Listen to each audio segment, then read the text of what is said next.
तो दोस्तों आज हम पढ़ने वाले क्लास 10th हिस्ट्री का चैप्टर नंबर फर्स्ट, जिसका नाम है the rise of nationalism in Europe. In 1848 Frederick Sorio नाम के एक फ्रांच आर्टिस्ट थे।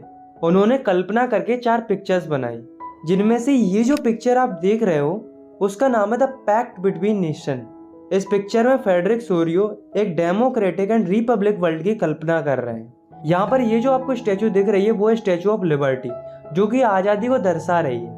इस स्टैचू के एक हाथ में टॉर्च है और दूसरे हाथ में मानव अधिकारों का चार्ट है। इस मूर्ति के सामने जमीन पर मोनार्की सिस्टम का कचरा डला हुआ है, यानी कि राजा महाराजाओं के मुकुट, कपड़े और भी राजाशाही वस्तुएं जमीन पर पड़ी हुई हैं। इसमें जो आर्टिस्ट है वो ये बताना चाह रहे हैं कि जो ये लंबी लाइन में लोग आ रहे हैं वो कैसे मोनार्की सिस्टम के कचड़े को छोड़ते जा रहे हैं, मतलब राजा महाराजाओं के शासन को ध्वस्त करते जा रहे हैं और स्टैचू ऑफ लिबर्टी यानी कि आज़ादी की तरफ बढ़ते जा रहे हैं। यह देखकर उनके गॉड ईसा मसीह और जीसस आसमान से उन्हें आशीर्वाद दे रहे हैं। इस चैप्टर में हम ऐसे कई सारे टॉपिक को पढ़ेंगे जिनकी कल्पना सोरियो ने अपनी इस पेंटिंग में की है। इसके अलावा हम ये भी पढ़ेंगे कि यूरोप में नेशनलिज्म कैसे आया, क्या क्या चेंजेस देखने को मिले, कैसे लोगों ने नेशनलिज्म के लिए स्ट्रगल किया, कैसे यूरोप में से डायनेस्टिक रूल खत्म हुआ और कैसे नेशन स्टेट अस्तित्व में आए। तो चलिए स्टार्ट करते हैं। The France revolution and the idea of the nation.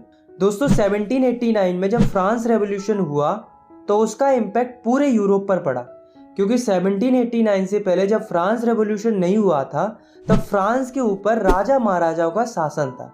वही रूल करते थे। फ्रांस के लोगों के पास कोई पावर नहीं होती थी। राजा जैसा कहेगा लोगों को वैसा ही करना पड़ता था। राजा का बेटा राजा बनता था, फिर उसका बेटा, फिर उसका बेटा, यही सिस्टम चलता था। लेकिन जब फ्रांस में रेवोल्यूशन हुआ तो फ्रांस में पॉलिटिकल और कॉन्स्टिट्यूशनल चेंजेस देखने को मिले। अब क्या क्या चेंजेस देखने को मिले देखो। तो फ्रांस रेवोल्यूशन के दौरान पहला चेंज ये देखने को मिला कि जो पावर मोनार्की के पास थी वो मोनार्की से हटकर फ्रांस के कॉमन सिटीजन के पास पहुंच जाती है। दूसरा चेंज था लोगों ने पुराने फ्लैग को हटाकर एक न्यू फ्लैग को इंट्रोड्यूस किया जिसमें 3 कलर थे। थर्ड चेंज था फ्रांस लैंग्वेज को नेशनल लैंग्वेज घोषित कर दिया। फोर्थ चेंज था फ्रांस के लोगों ने एक नया नेशनल एंथम कंपोज किया और साथ में शपथ भी लिया। फिफ्थ चेंज था कि कॉमन लोगों ने वोटिंग के थ्रू स्टेट जनरल को इलेक्ट करना शुरू कर दिया और उसका नाम बदलकर नेशनल असेंबली रख दिया। सिक्स्थ चेंज था जो इंटरनेशनल कस्टम ड्यूटीज पे करनी पड़ती थी फ्रांस के लोगों को, मतलब किसी सामान को इधर से उधर ले जाने के लिए जो टैक्सेस पे करने पड़ते थे उनको हटा दिया गया। तो दोस्तों इतने सारे चेंजेस हुए फ्रांस रेवोल्यूशन के दौरान। इसके अलावा जो फ्रांस आर्मी थी उसने क्या किया कि जो नेशनलिज्म की भावना थी, मतलब अपने नेशन के प्रति प्यार और देशभक्ति की जो भावना थी उसे पूरे यूरोप में फैलाना शुरू कर दिया। इन्होंने कहा कि अगर हम मोनार्की को हटाकर डेमोक्रेसी ला सकते हैं तो आप लोग क्यों नहीं। ऐसा इन्होंने ढिंढोरा पीटना शुरू कर दिया पूरे यूरोप में। सब कुछ सही चल रहा था, फ्रांस से मोनार्की सिस्टम हट चुका था और डेमोक्रेसी आ गई थी, लोग खुशी खुशी रह रहे थे। लेकिन 1799 में एक ऐसे व्यक्ति की एंट्री होती है जो फ्रांस से डेमोक्रेसी को हटा देता है और सारी पावर अपने हाथ में ले लेता है। उस व्यक्ति का नाम था नेपोलियन बोनापार्ट। इसने क्या किया कि ये कोड लेकर आया जिसका नाम था सिविल कोड ऑफ 1804। इसे नेपोलियन कोड भी बोला जाता है। ये बेसिकली कुछ नहीं था, ये बस कुछ चेंजेस थे जो कि नेपोलियन ने किए थे डिक्टेटर बनने के बाद। तो क्या क्या किया था नेपोलियन ने देखो। First, established equality before law. पहले क्या होता था कि फ्रांस में सारे लोगों को इक्वल नहीं माना जाता था। जो चर्च और नोबल्स होते थे उन्हें सुपीरियर माना जाता था, उन्हें वर्थ के बेसिस पे प्रिविलेजेस भी मिलते थे। लेकिन अब ऐसा नहीं था। नेपोलियन ने क्या किया कि सबको इक्वल कर दिया, मतलब कानून की नज़र में सब लोग बराबर रहेंगे, ना ही कोई सुपीरियर रहेगा और ना ही कोई कमज़ोर रहेगा। Second, secure the right of property. Napoleon ने क्या किया कि लोगों को राइट टू प्रॉपर्टी दिला दिया, मतलब अगर किसी के पास पैसा है तो वो प्रॉपर्टी खरीद सकता है और वो प्रॉपर्टी उसी की रहेगी, कोई उससे छीन नहीं सकता। Third, abolish feudal system.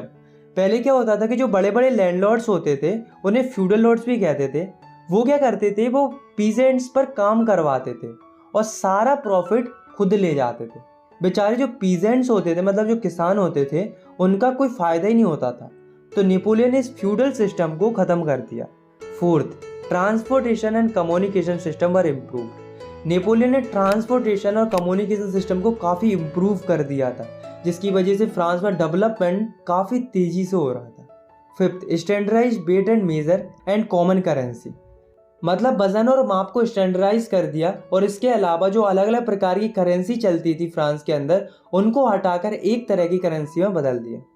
6. Guild restriction वर रिमूव्ड। मतलब नेपोलियन ने क्या किया कि गिल्ड रिस्ट्रिक्शन को हटा दिया। इससे फायदा क्या हुआ कि मर्चेंट्स, आर्टिसियंस अब सब फ्रीली ट्रेड कर सकते थे, मतलब बिना किसी बैरियर के ट्रेडर्स आसानी से व्यापार कर सकते थे।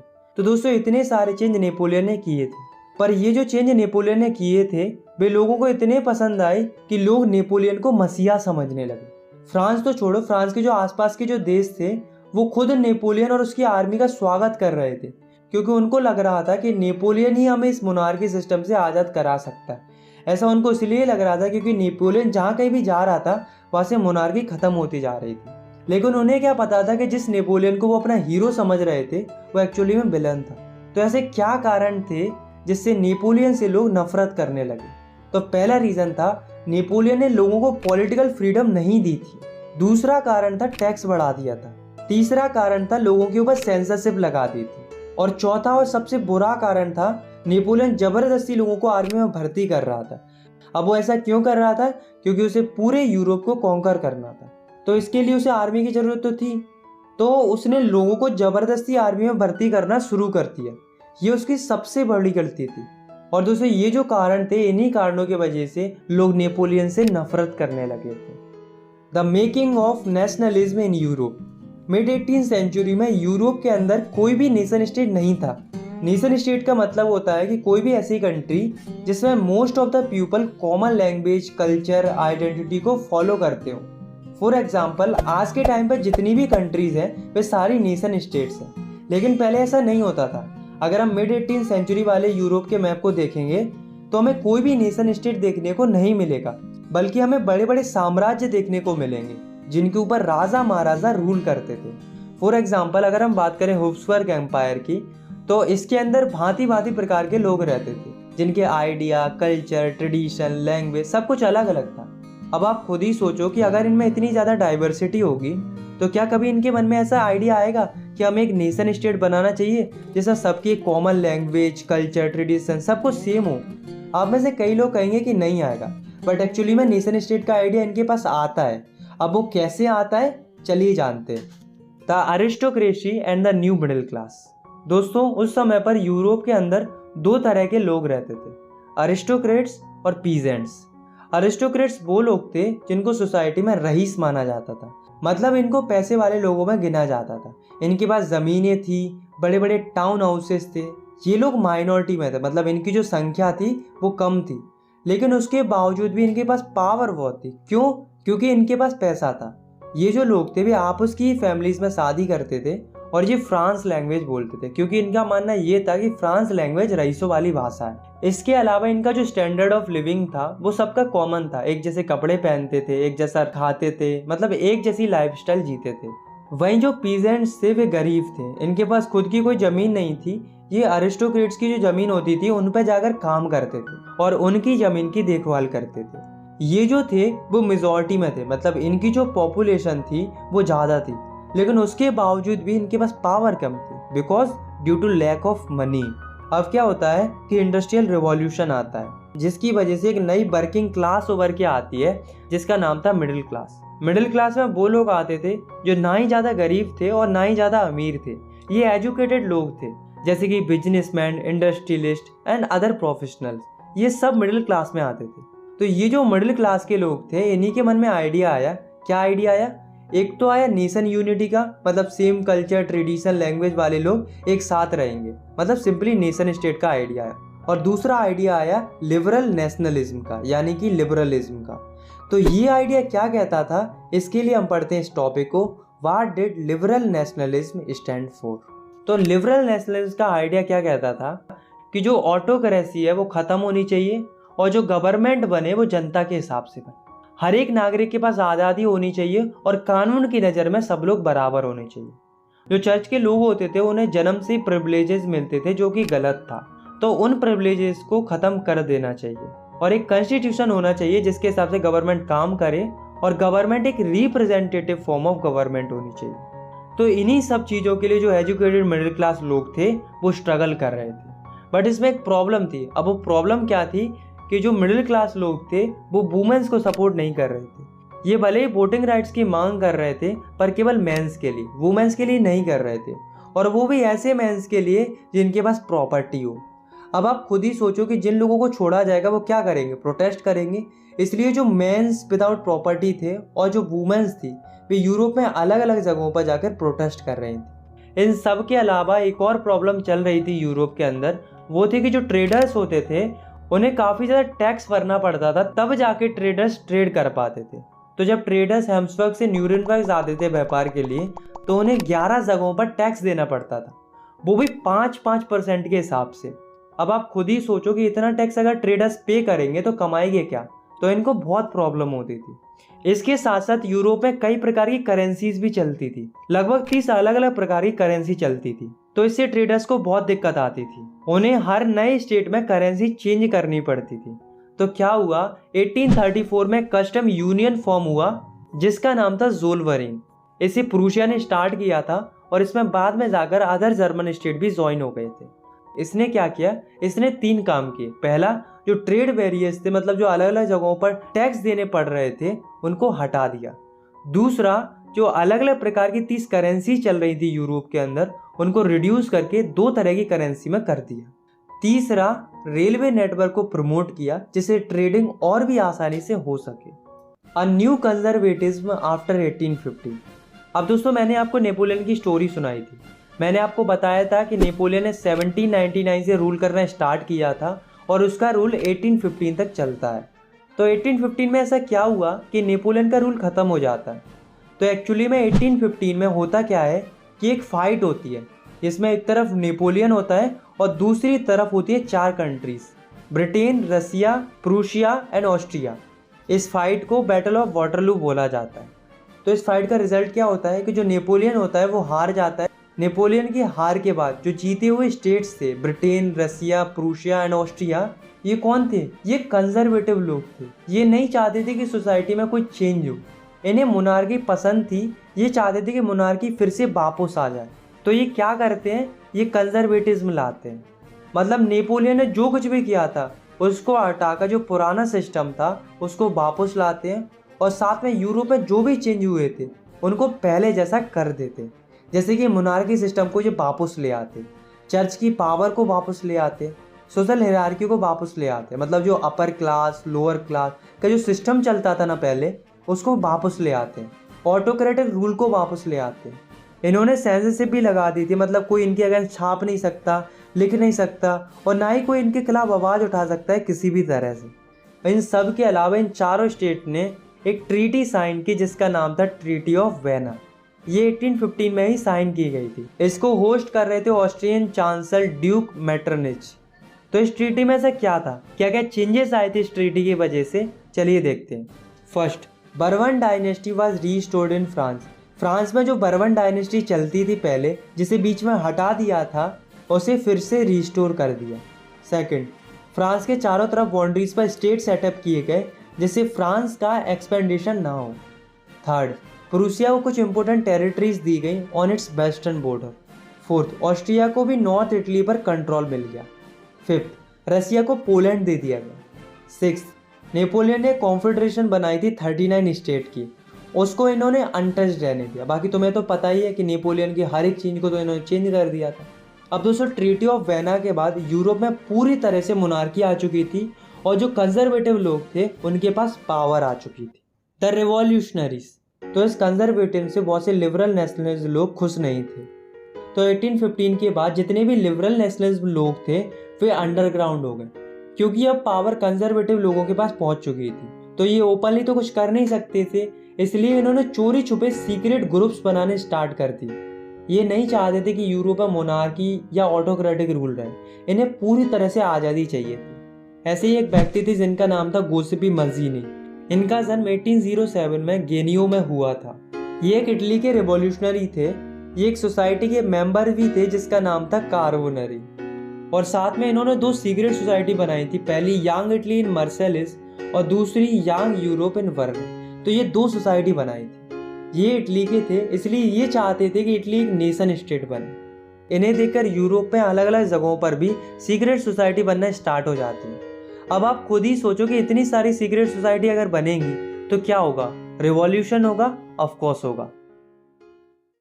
द एज ऑफ रिवॉल्यूशन 1830 से लेकर 1848 का जो दौर है, इसमें यूरोप के अंदर कई सारे रिवॉल्यूशन होते हैं, इसलिए इस दौर को एज ऑफ रिवॉल्यूशन बोला जाता है।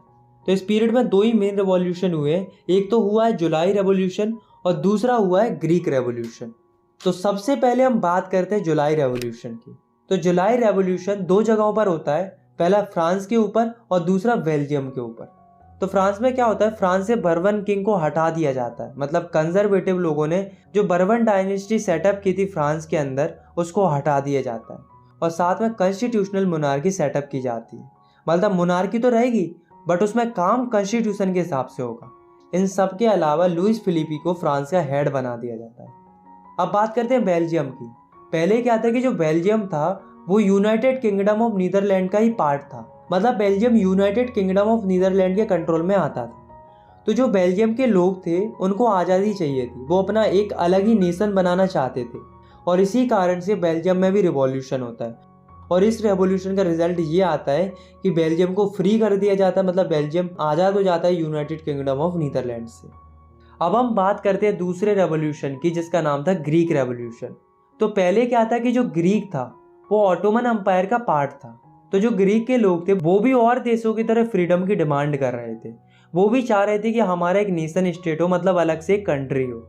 तो इसी फीलिंग के लिए 1821 में ग्रीस के लोग स्ट्रगल करना शुरू कर देते, पर ग्रीस के लोग इतने ज़्यादा पावरफुल नहीं थे कि भी अपने आप को आज़ादी दिला पाए, तो इन्हें मदद की ज़रूरत थी। तो इसके लिए जो वेस्ट यूरोपियन कंट्रीज़ थी वो इनकी मदद करती हैं और साथ में जो ग्रीक के पोएट्स और आर्टिस्ट थे वे भी अपनी पोएम्स और पेंटिंग के थ्रू लोगों के बीच में नेशनलिज्म की फीलिंग जगाने में लगे हुए थे। तो इन सब की वजह से फाइनली 1932 को एक ट्रीटी साइन होती है जिसका नाम था द ट्रीटी ऑफ कॉन्स्टेंटिनोपल। इस ट्रीटी के साइन होने के बाद ग्रीक जो है वो आज़ाद हो जाता है और एक इंडिपेंडेंट नेशन स्टेट बन जाता है। The romantic imagination and the national feelings. दोस्तों आपको क्या लगता है कि जो नेशनलिस्ट की फीलिंग थी, मतलब जो देशभक्ति की जो भावना थी, वो लोगों में केवल वॉर और टेरिटोरियल एक्सपेंशन से आई थी? नहीं, ऐसा नहीं था, बल्कि इसके अलावा एक और चीज़ थी जिसकी वजह से नेशनलिस्ट की फीलिंग लोगों में फैल रही थी, वो था कल्चर। इन लोगों को लगा कि हमें कल्चर के थ्रू लोगों में नेशनलिस्ट की फीलिंग अराइज करनी चाहिए, लोगों को इमोशनली कनेक्ट करना चाहिए अपने नेशन के प्रति, इसलिए स्टार्ट हुआ रोमांटिसिज्म। रोमांटिसिज्म का मतलब होता है a cultural movement to develop a particular form of national sentiments.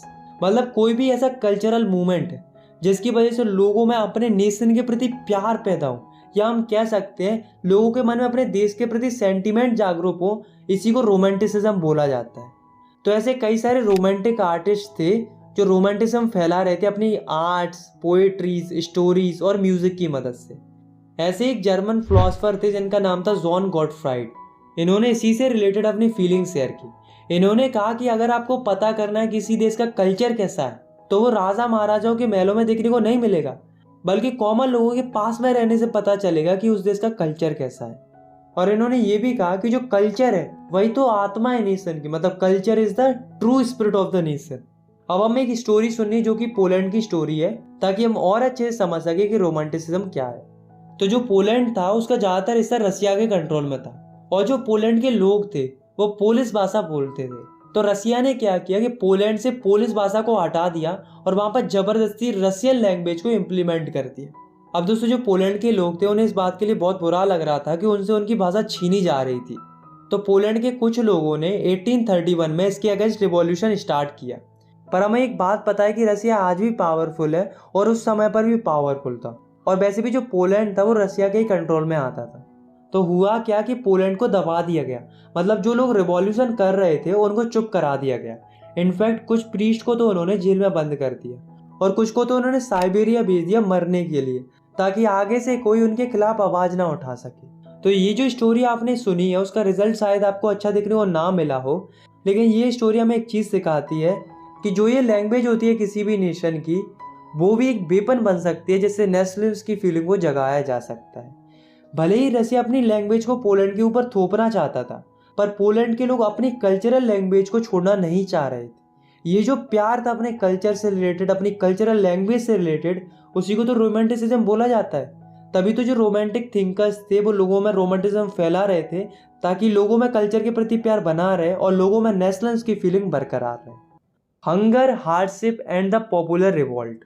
1830s में यूरोप के अंदर एक ऐसा दौर आता है जिसमें लोगों की इकोनॉमिक कंडीशन बहुत ज़्यादा ख़राब हो जाती है, इकोनॉमिक हार्डशिप आ जाती है। होता क्या है कि यूरोप के अंदर बहुत ज़्यादा पॉपुलेशन बढ़ने लगती है, जिसके कारण अनएम्प्लॉयमेंट बढ़ने लगता है। लोगों के पास काम नहीं था करने के लिए, जिसके कारण जो गांव के लोग थे वो शहरों में जाने लगते हैं ये सोचकर कि वहाँ जाकर उनको काम मिलेगा। लोगों के आने से शहरों में स्लम्स क्रिएट होने लगते हैं और सिटीज़ की कंडीशन भी ख़राब होने लगती है। अब हुआ क्या कि अब जो सामान था वो यूरोप में इंग्लैंड से आने लगा, और इंग्लैंड का सामान लोगों के लिए सस्ता पड़ता था क्योंकि ये सामान मशीनों से बनता था, जिससे जो स्मॉल स्केल प्रोड्यूसर थे उनको भी लॉस होने लगा। और यही वो दौर था जब लोगों की फसलें भी खराब हो गई, जिससे फूड प्राइसेस आसमान छू रहे थे। लोगों को खाने के लिए भी स्ट्रगल करना पड़ रहा था। वही जो अमीर लोग थे उन्हें कोई फर्क नहीं पड़ रहा था क्योंकि उनके पास पैसा था। सबसे ज़्यादा हंगर और हार्डशिप का असर उन लोगों पर पड़ रहा था जो शहरों से काम की तलाश में आए थे, यानी कि गरीब लोगों पर। 1848 में फ्रांस की सिटी पेरिस की हालत ऐसी हो जाती है कि लोग सड़कों पर आ जाते हैं।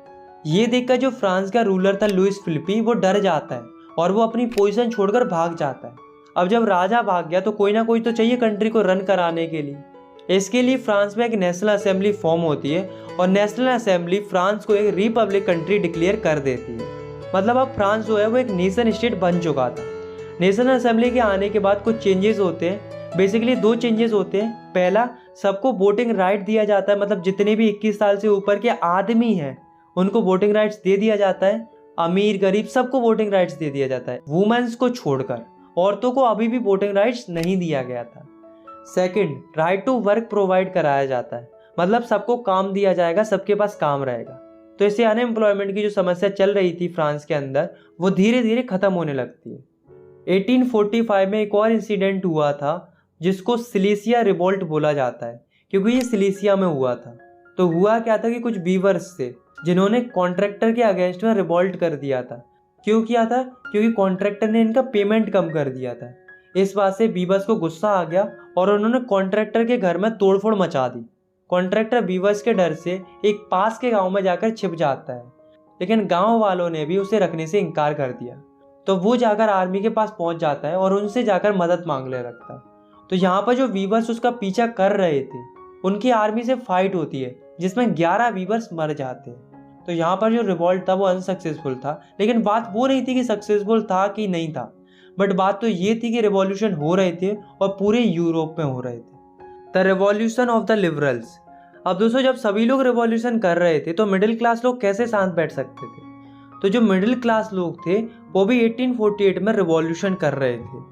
और ये क्यों कर रहे थे? क्योंकि ये नेशन स्टेट इस्टेब्लिश करना चाह रहे थे और साथ में डिमांड कर रहे थे पार्लियामेंट्री प्रिंसिपल्स की। पार्लियामेंट्री प्रिंसिपल्स का मतलब होता है कि लोगों के पास एक कॉन्स्टिट्यूशन होना चाहिए, फ्रीडम ऑफ प्रेस होना चाहिए और फ्रीडम ऑफ एसोसिएशन होना चाहिए, मतलब किसी को भी अपनी एसोसिएशन या पार्टी बनाने की आज़ादी होनी चाहिए। तो इन सब चीज़ों की डिमांड कर रहे थे मिडिल क्लास के लोग। अब दोस्तों, यहाँ से हम जर्मन रीजन की बात करने वाले। तो जर्मन रीजन में क्या होता है कि जो वहाँ के मिडिल क्लास लोग होते हैं वो क्या करते हैं, वो एक असेंबली बनाते हैं जिसको ऑल जर्मन नेशनल असेंबली बोला जाता है, जिसमें 831 मेंबर्स को ये लोग इलेक्ट करते हैं वोटिंग के थ्रू। ऑन 1848 को ये सारे 831 मेंबर्स इकट्ठे होते हैं। कहाँ इकट्ठे होते हैं? फ्रैंकफर्ट नाम की जगह एक जर्मनी में, जहाँ पर एक चर्च है सेंट पोल नाम का।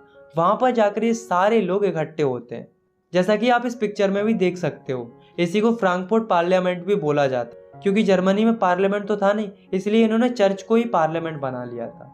तो ये जो 831 मेंबर्स थे वो क्या करते हैं, वो एक कॉन्स्टिट्यूशन ड्राफ्ट करते हैं जर्मन नेशन के लिए। पर एक प्रॉब्लम थी, जो ये 831 मेंबर्स इलेक्ट हुए थे वे सारे मिडिल क्लास लोग थे। तो ये क्या करने लगे कि जो वर्कर्स और आर्टिसंस थे उनको इग्नोर करने लगे, उनकी डिमांड्स नहीं सुनी जा रही थी। तो वर्कर्स और आर्टिसंस को गुस्सा आ गया और उन्होंने अपना सपोर्ट वापस ले लिया। वैसे वर्कर्स और आर्टिसंस सपोर्ट कर रहे थे इनको, लेकिन अब नहीं कर रहे थे। इस कारण से जो मिडिल क्लास के लोग कॉन्स्टिट्यूशन की लड़ाई लड़ रहे थे वो कमजोर पड़ने लगे। लेकिन उसके बावजूद भी ये लोग गए राजा के पास अपना कॉन्स्टिट्यूशन का आइडिया लेकर। उस समय पर जो राजा था वो था फ्रेडरिक विलियम फोर। ये पूरे प्रूशिया का राजा था। अब आप लोग कहोगे कि ये प्रूशिया के राजा के पास क्यों गए थे, जर्मनी के राजा के पास क्यों नहीं गए थे? तो एक्चुअली में उस समय पर जर्मनी नाम की कोई कंट्री होती ही नहीं थी, बल्कि उस समय पर जर्मन रीजन हुआ करते थे, इसलिए सारे लोग प्रूशिया के राजा के पास गए थे। अब आप खुद ही सोचो कि क्या राजा चाहेगा कि कॉन्स्टिट्यूशन आए? राजा क्यों चाहेगा अपनी पावर कम करना? इसलिए राजा अपनी आर्मी को बुलाता है और इनकी अच्छे से खातिरदारी करवाता है, और यहाँ पर ये मूवमेंट खत्म हो जाता है। तो यहाँ पर कमी क्या रही? इन्होंने वर्कर्स और आर्टिसंस का सपोर्ट नहीं लिया। अगर लेते तो ये मूवमेंट थोड़ा ब्रॉड लेवल पर होता और शायद राजा को प्रेशर में आकर इनकी बात माननी पड़ती, लेकिन अफसोस ऐसा नहीं हुआ, मूवमेंट फेल हो गया। लेकिन जो मोनार्क्स थे उन्हें एक चीज समझ में आ गई थी कि भाई ज्यादा समय तक ये लिबरल्स लोगों को रोक नहीं पाएंगे, कभी ना कभी तो ये मिडिल क्लास लोग जीत ही जाएंगे। ऐसा इन्हें रियलाइज होने लगा। तो ये क्या करते हैं, ये थोड़ा थोड़ा कंसेशन देना शुरू कर देते हैं। तो क्या करते हैं?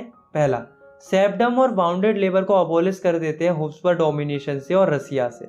और दूसरा, हंगेरियन को ऑटोनॉमी ग्रांट कर दी जाती है इन 1867। The making of Germany and Italy. इस टॉपिक में हम पढ़ेंगे कि कैसे जर्मनी और इटली यूनिफाइड नेशन बनते हैं और कैसे उनका यूनिफिकेशन होता है। तो सबसे पहले हम देखते हैं जर्मनी के केस को। तो दोस्तों अभी तक हमने ये देख लिया था कि जो जर्मनी के मिडिल क्लास लोग होते हैं वे राजा के पास जाते हैं कॉन्स्टिट्यूशन का आइडिया लेकर, बट राजा जो होता है वो एक्सेप्ट करने से मना कर देता है और उन्हें सप्रेस कर देता है आर्मी की मदद से, और यहाँ पर उनका जो मूवमेंट होता है वो खत्म हो जाता है, यानी कि फेल हो जाता है। अब सवाल ये उठता है, ये क्या मिडिल क्लास लोगों ने आगे कोई मूवमेंट नहीं किया? कैसे किया देखो। तो जो मिडिल क्लास लोग होते हैं वे क्या करते हैं, वे जाते हैं प्रूशिया के बड़े बड़े लैंडलॉर्ड्स के पास, जिन्हें जंकर्स और प्रूशिया भी बोला जाता है। उनसे जाकर ये लोग मदद मांगते हैं। तो जो जंकर्स होते हैं वो इनकी मदद के लिए तैयार हो जाते हैं और सारा जिम्मा अपने ऊपर ले लेते हैं जर्मनी के यूनिफिकेशन का। अब सारी जिम्मेदारी प्रूशिया के पास आ चुकी थी। उस समय पर प्रूशिया का जो चीफ मिनिस्टर था वो था ऑटोमन बिस्मार्क। तो ऑटोमन बिस्मार्क और उसकी मिलिट्री और सारे जंकर्स मिलकर लड़ाई करना शुरू कर देते हैं। किसके खिलाफ? फ्रांस, ऑस्ट्रिया और डेनमार्क के खिलाफ। क्यों करते हैं? क्योंकि जो जर्मन स्पीकिंग रीजन था वो इनके कंट्रोल में था, उनसे छीनने के लिए ये लड़ाई करते हैं। ये लड़ाई 7 सालों तक चलती है और इस लड़ाई का रिजल्ट ये आता है कि जो प्रूशिया होता है वो ये लड़ाई जीत जाता है, और इसके साथ ही जर्मनी की यूनिफिकेशन प्रोसेस कंप्लीट हो जाती है, मतलब जर्मनी एक यूनिफाइड नेशन बन जाता है। और फाइनली 18 जनवरी 1871 को जर्मनी का एक नया राजा बनता है जिसका नाम था केजर विलियम फर्स्ट। ये जो राजा बना था वो काफ़ी ज़्यादा महत्व देता था करेंसी को मॉडर्नाइज करने में, बैंकिंग और जुडिशियल सिस्टम को इम्प्रूव करने में। Italy unified. इससे पहले टॉपिक में हमने पढ़ा था कि जर्मनी का यूनिफिकेशन कैसे हुआ था। इस टॉपिक में हम पढ़ेंगे कि इटली का यूनिफिकेशन कैसे हुआ था। तो देखो, 19वीं सेंचुरी में इटली जो था वो 7 स्टेट्स में बटा हुआ था। अब दोस्तों ये जो स्टेट आप देख रहे हो वो है सर्डिनिया पिडमोंट। यही एकमात्र स्टेट था जहाँ पर एक ऐसा राजा रूल करता था जो इटली लैंग्वेज बोलता था, और वो एक्चुअली में ही इटालियन प्रिंस था। उसका नाम था वेक्टर इमैनुएल सेकंड। अब देखो, इटली के नॉर्थ का जो एरिया था वो ऑस्ट्रिया हब्सबर्ग के कंट्रोल में था। इटली के सेंटर का जो एरिया था वो पोप के कंट्रोल में था, और जो साउथ का एरिया था वो बर्बन किंग ऑफ स्पेन के कंट्रोल में था। अब देखो यूनिफिकेशन कैसे होता है। मैंने आपको एक व्यक्ति के बारे में बताया था जिसका नाम था गुस्सीपी मजीनी। ये भी इटली को यूनिफाइड करना चाहते थे। इनफैक्ट इसके लिए इन्होंने एक सीक्रेट सोसाइटी भी बनाई थी जिसका नाम था यंग इटली, पर अफसोस ये फेल हो गए थे, ये इटली को यूनिफाई नहीं कर पाए थे। बट 1848 में जो सर्डिनिया पिडमोंट का जो किंग था वेक्टर इमैनुएल सेकंड, वो ये ठान लेता है कि अब मैं यूनिफाई करूंगा इटली को। इसके लिए वो अपने चीफ मिनिस्टर को बुलाता है जिसका नाम था काउंट कैवोर, और उसे रिस्पॉन्सिबिलिटी दे देता है किसकी? इटली को यूनिफाइड करने की। और यहाँ से रिवॉल्यूशन स्टार्ट हो जाता है। सबसे पहले क्या होता है कि 1859 में कैवोर फ्रांस के साथ मिलकर ऑस्ट्रिया हब्सबर्ग को हरा देता है, और जो एरिया उन्होंने कैप्चर करके रखा था उसको वो अपने कंट्रोल में ले लेता है। अब बारी थी साउथ वाले रीजन की, जो कि बर्बन किंग ऑफ स्पेन के कंट्रोल में था। तो इसके लिए कैवोर क्या करता है, एक व्यक्ति की मदद लेता है जिसका नाम था गुस्सीपी गरीबाल्डी, जिसकी खुद की एक आर्मी थी जिसमें हजारों वॉलेंटियर थे। तो ये सारे लोग मिलकर लड़ाई करते हैं और 1860 में इटली के साउथ वाले रीजन को ये स्पेन से आज़ाद करा लेते हैं। अब बचा सेंट्रल इटली। तो सेंट्रल इटली पॉप के कंट्रोल में था, पर पॉप से आज़ाद कराने में इनको कोई दिक्कत नहीं होती क्योंकि पॉप जो है वो डर जाता है, इसलिए वो पहले ही सरेंडर कर देता है। तो इस तरह से इटली जो है वो यूनिफाइड हो जाता है और फाइनली 1861 में जो बैक्टर एमुनल सेकंड थे उनको पूरे इटली का किंग बना दिया जाता है। The strange case of Britain. अभी हमने जर्मनी और इटली का यूनिफिकेशन पढ़ा था, लेकिन इस टॉपिक में हम पढ़ेंगे कि ब्रिटेन का यूनिफिकेशन कैसे हुआ था। तो चलिए देखते हैं। दोस्तों, जो ब्रिटेन का यूनिफिकेशन हुआ था वो ऐसे नहीं हुआ था कि अचानक से वॉर और रिवॉल्यूशन हुए और यूनिफिकेशन हो गया, बल्कि ब्रिटेन का यूनिफिकेशन एक लॉन्ग ड्रॉन प्रोसेस के साथ हुआ था। मतलब एक लंबी चौड़ी प्रोसेस रही थी ब्रिटेन के यूनिफिकेशन के पीछे। अब गाइस आप इस मैप में देखो, ये जो है वो स्कॉटलैंड है, ये इंग्लैंड है, ये वेल्स है और ये आयरलैंड है। ये जो स्टेट्स आप देख रहे हो इन सब में अलग अलग इथनिक आइडेंटिटीज वाले लोग रहते थे। जैसे कि स्कॉटलैंड में स्कॉट लोग रहते थे, इंग्लैंड में इंग्लिश लोग रहते थे, वेल्स में वेल्स लोग रहते थे और आयरलैंड में आयरिश लोग रहते थे। और दोस्तों जो वेल्स था वो 1535 से इंग्लैंड का पार्ट था। अब क्या होता है कि जो इंग्लैंड होता है उसमें 1688 से पहले मोनार्की थी और उसके पास पावर भी थी, लेकिन 1688 के बाद वहाँ पर मोनार्की तो रहती है लेकिन most of the power English parliament के पास पहुँच जाती है। अब इंग्लैंड ने सोचा कि क्यों ना इन सारे आसपास के स्टेट्स को कैप्चर किया जाए और अपनी टेरिटरीज को एक्सपेंड किया जाए, और इंग्लैंड ऐसा ही करता है। सबसे पहले वो फोकस करता है स्कॉटलैंड पर। तो उसके लिए इंग्लैंड क्या करता है, अच्छी अच्छी बातें करता है स्कॉटलैंड से और उसे कन्वेंस करता है और उसके साथ एक एक्ट ऑफ यूनियन साइन करता है इन 1707। और इस एक्ट ऑफ यूनियन के साइन होते ही इंग्लैंड और स्कॉटलैंड एक हो जाते हैं और बनाते हैं United Kingdom of great Britain. अब धीरे धीरे क्या हुआ कि ब्रिटिश पार्लियामेंट के अंदर इंग्लैंड के लोगों का डोमिनेशन बढ़ने लगा और वे धीरे धीरे स्कॉटलैंड के लोगों को सप्रेस करने लगे। ना ही भी अपनी भाषा बोल सकते थे और ना ही भी अपने हिसाब से कुछ भी पहन सकते थे।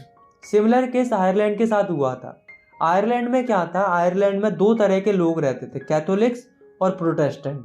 कैथोलिक जो थे वो मेजॉरिटी में थे और प्रोटेस्टेंट जो थे वे माइनॉरिटी में थे। इन दोनों के बीच में हमेशा टेंशन बना रहता था, मतलब आपस में लड़ते रहते थे। इसी बात का फायदा उठाता है इंग्लैंड। इंग्लैंड क्या करता है, प्रोटेस्टेंट को सपोर्ट करता है ताकि इंग्लैंड उन पर डोमिनेट कर सके। अब कैथोलिक्स शांत थोड़े रहेंगे, कैथोलिक्स ने इसका विरोध भी किया। इनफैक्ट एक व्यक्ति थे जिनका नाम था वोल्फ टॉन, इन्होंने 1978 में इसके अगेंस्ट रिवॉल्ट भी किया था पर उन्हें दबा दिया गया और फाइनली 1801 में आयरलैंड को फोर्सफुली इनकॉर्पोरेट कर लिया जाता है इन यूनाइटेड किंगडम और एक नया ब्रिटिश नेशन बना जिसमें ब्रिटिश फ्लैग था, नेशनल एंथम भी उन्हीं लोगों का था और इंग्लिश लैंग्वेज भी था। सबको प्रमोट किया जाने लगा। Visualising the nation. 18-19 सेंचुरी में जो आर्टिस्ट होते थे उन्होंने सोचा कि क्यों ना नेशंस को विजुअलाइज किया जाए, मतलब नेशंस को रूप दिया जाए। जैसे कि अगर हम बात करें इंडिया की, तो इंडिया को किससे रिप्रेजेंट किया जाता है, भारत माता से। और क्यों किया जाता है, ताकि हम सबको ये फील हो कि हम सब एक हैं और भारत माता हम सबकी माता है।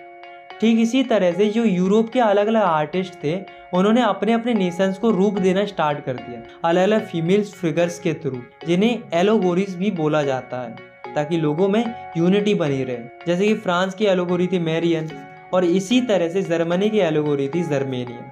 तो इस तरह से नेशंस को विजुअलाइज करना स्टार्ट कर दिया। Nationalism and imperialism.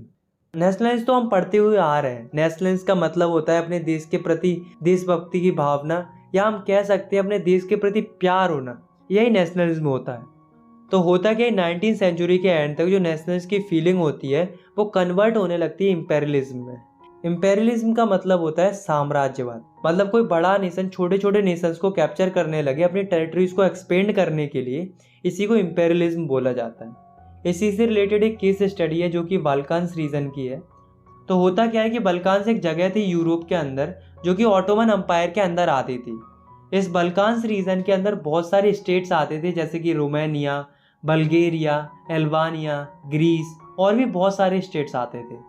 तो क्या हुआ कि जो ऑटोमन एम्पायर था वो धीरे धीरे कमज़ोर होने लगा, जिस कारण से जो बाल्कान रीजन के जो स्टेट थे वे अपने आप को इंडिपेंडेंट करने लगे, मतलब अपनी अपनी अलग अलग कंट्रीज़ बनाने लगे।